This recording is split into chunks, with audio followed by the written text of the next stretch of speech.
Philippe Moureau, ancien bourgmestre de Molenbeek, Saint-Jean, cette fameuse commune bruxelloise considérée comme un fief de djihadistes après les attentats du 13 novembre en France. On a beaucoup parlé de cette commune comme un endroit d'où partait une grande partie des terroristes européens. Alors, Philippe Moureau, vous avez été accusé en tant qu'ancien bourgmestre 20 ans à la tête de cette commune de laxisme, et vous avez voulu répondre dans un livre que vous intitulez La vérité sur Molenbeek aux éditions La Boîte à Pandore. Mais pour l'avoir lu, j'ai plutôt l'impression que c'est votre vérité, ma vérité, aurait-on pu dire, sur Molenbeek.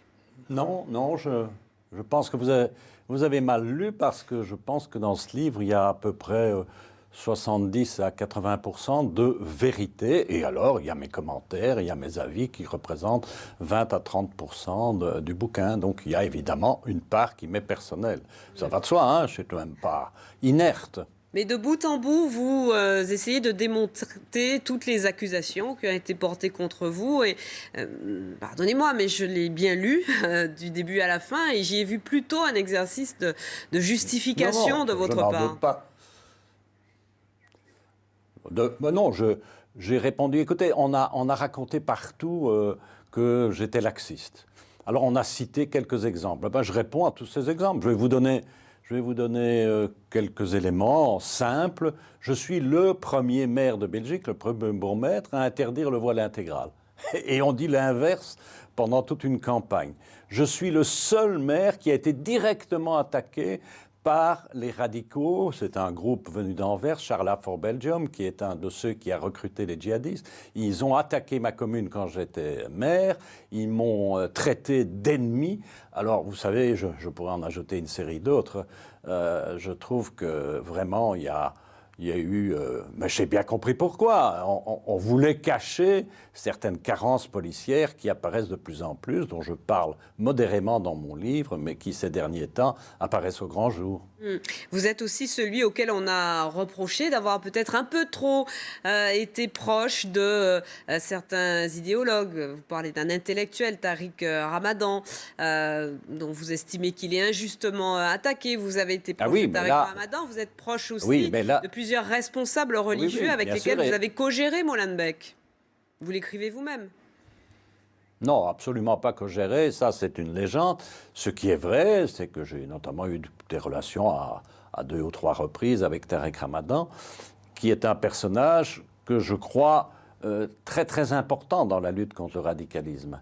J'ai été discrètement l'écouter récemment, il avait été à Lille et puis il avait été à Charleroi, et j'ai été à Charleroi l'écouter. Il s'adressait à la population musulmane de Charleroi, il ne s'adressait pas à moi, j'étais peut-être un des seuls dans toute la salle qui n'était pas d'origine maghrébine. Eh bien, il tient vraiment un langage très fort contre le radicalisme, avec des arguments que moi je n'ai pas. Moi je ne suis pas musulman, je suis agnostique. Et lui, au départ de l'islam, il s'attaque avec une précision, et je trouve que des gens comme ça, si nous voulons vraiment ne pas sombrer dans l'islamophobie, mais vraiment contrer le radicalisme, c'est avec tout le monde qu'il faut travailler, et sur tous les terrains, parce que le djihadisme, les éléments criminels qui en sont sortis, ne sont pas simplement le fruit de la religion. C'est un beaucoup plus large. Vous avez d'ailleurs, pour le moment, je viens de voir une série de chercheurs français qui déposent un rapport qui, au fond, si j'ai bien compris, va de façon beaucoup plus précise rejoindre les quelques éléments que je mets dans mon livre à ce sujet. Est-ce que vous ne faites pas, Philippe Moureau, avec Tariq Ramadan, exactement ce que vous reprochez à ses détracteurs? C'est-à-dire qu'on a la sensation, en vous lisant et en vous écoutant, que vous ne prenez que ce qui vous arrange dans le discours de Tariq Ramadan. Et vous mettez de côté, vous le dites vous-même dans votre livre, vous mettez de côté tous les aspects religieux qui pourraient vous déranger dans son discours. Non, mais ils ne me dérangent pas, mais ils ne sont pas miens. Je suis agnostique, donc les aspects strictement religieux, que voulez-vous? J'espère que vous acceptez le fait qu'on soit agnostique, qu'on ne soit donc pas sur la même longueur d'onde pour les aspects religieux. Et je pense que ce n'est pas cela quand je suis dans la vie sociale, c'est pas ça qui m'importe, c'est le langage. Ce qu'il faut combattre, c'est le salafisme et surtout le salafisme violent. Il faut le combattre sur tous les fronts. Et je pense qu'un des fronts se joue, et peut-être le principal, à l'intérieur même du monde musulman, dont je ne fais pas partie. Alors, je reviens sur l'accusation de laxisme qui est au cœur du livre et qui manifestement est celle qui vous touche le plus. Vous dites, page 50 de votre livre, vous êtes responsable politique au cœur d'un territoire où vivent nombre de personnes, vos concitoyens de confession musulmane. Comment faut-il se comporter? Ignorer ce fait et décider qu'une politique doit s'élaborer sur un modèle abstrait qui s'applique à tous les milieux sociaux et culturels de façon indifférente? Ce comportement à l'aveugle me paraît totalement inapplicable. Votre volonté d'ignorer une part du réel vous sera brutalement rappelée dans des situations qui échapperont complètement à votre contrôle. Et cette dernière phrase, elle pourrait être mise dans la bouche exactement de ceux qui vous reprochent d'avoir été un peu trop peu regardants avec la remise en cause des principes, en tout cas ceux de la République française et des principes humanistes européens. Mais écoutez, je suis laïque, mais ma conception de la laïcité, c'est la séparation de l'Église et de l'État. C'est ça le fondement.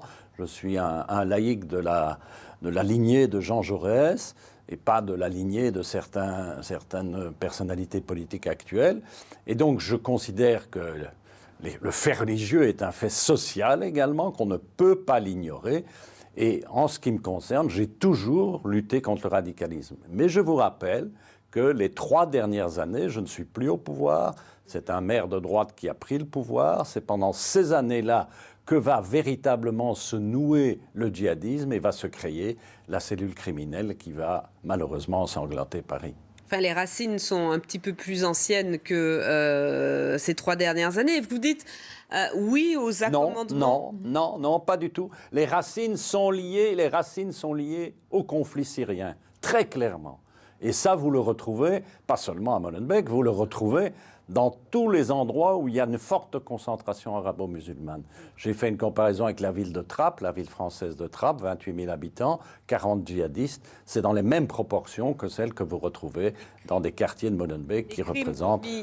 les quartiers populaires de Molenbeek, c'est 50 000 habitants. Les crimes commis par Mohamed Merah, qui est aussi passé par Molenbeek, ou par Mehdi Nemmouche, auteur de la tuerie de musée juif de Bruxelles, qui est aussi passé par Molenbeek, et qui ont des liens il est venu de France, madame. Il est venu de France. Qui ont des liens avec le 13 novembre, ne date pas seulement d'il y a de la nouvelle municipalité de Molenbeek.